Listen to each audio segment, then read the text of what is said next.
Get the latest Zacks research, analysis, and rankings on exchange-traded funds in Exploring ETFs. Let's get the lowdown now on silver ETFs with our ETF research director, Nina Mishra. Silver prices kind of surged in the past few weeks here. Yeah, overall this year has been pretty terrible for precious metals, in particular gold and silver, because of tapering fears, low inflation concerns, and slow demand from India and China, which are the top consumers for precious metals. Yeah. But over the past few weeks, prices seem to be stabilizing. Gold prices have begun to inch up. Back up again, and yeah. Silver prices have been surging. In fact, as of now, silver is trading around $23, $24 an ounce, which is up more than 26% from the low reached in June. And with that cash price compared to the gold cash price, people look at the two and they say, well, but that's not a lot. But percentage-wise, that was a big move. Yeah, it was a big move. And because of the investor interest, the silver ETFs have drawn a lot of assets in the past 1 month or so, more than 100 million asset gains, whereas the gold ETFs are still losing assets. So this chart shows silver and gold prices in comparison to the broader S&P 500. Both gold and silver were underperforming earlier.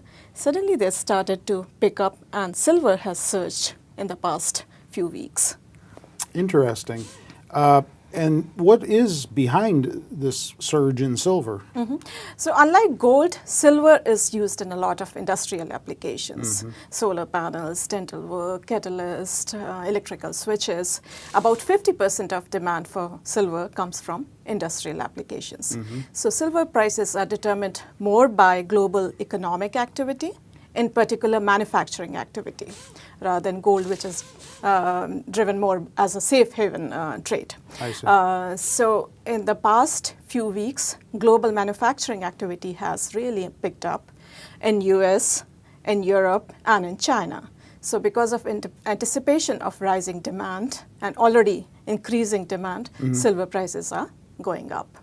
And of course, there are a couple of other reasons too. Geopolitical risks nowadays. Isn't it always behind everything? Yeah, always. So they always support gold and silver as safe haven trade.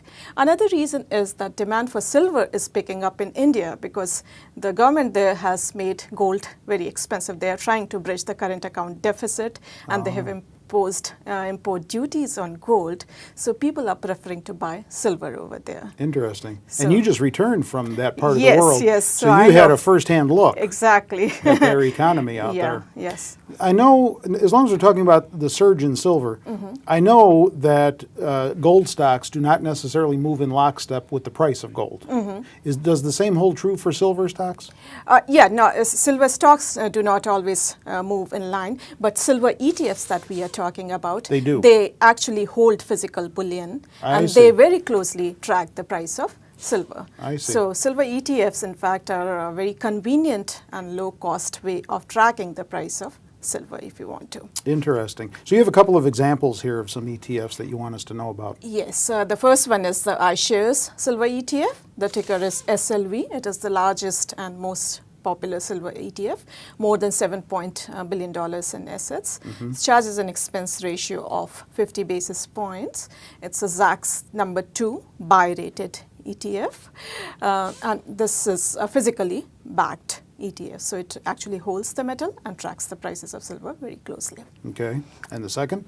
The second one is EFTS, Physical Silver Shares Trust, and the ticker is SIVR. This is the cheapest option in the space. It charges just 30 basis points, but this has not been very popular with investors. It's not very well known. It has managed to attract just about a little over $400 million in assets. So because of its low popularity and low trading volumes, the bid-ask ratio is high, which results in higher trading costs. So a part of saving that you have because of the low expense ratio is taken away by the higher trading costs. This is also a Zacks ranked number 2 buy-rated ETF. Both these ETFs, in terms of performance, they have been pretty similar in the past few years. Okay. Do you own either one? I do own SLV. All right. Well, if you want to take a peek at some other ETF articles that are going to be very interesting and informative for you to review, then get on over to our website, Zacks.com, if you're not there already, and get to the ETF section of the website, and there you'll find just a wealth of information on the ETF space. With Nina, I'm Terry Ruffalo.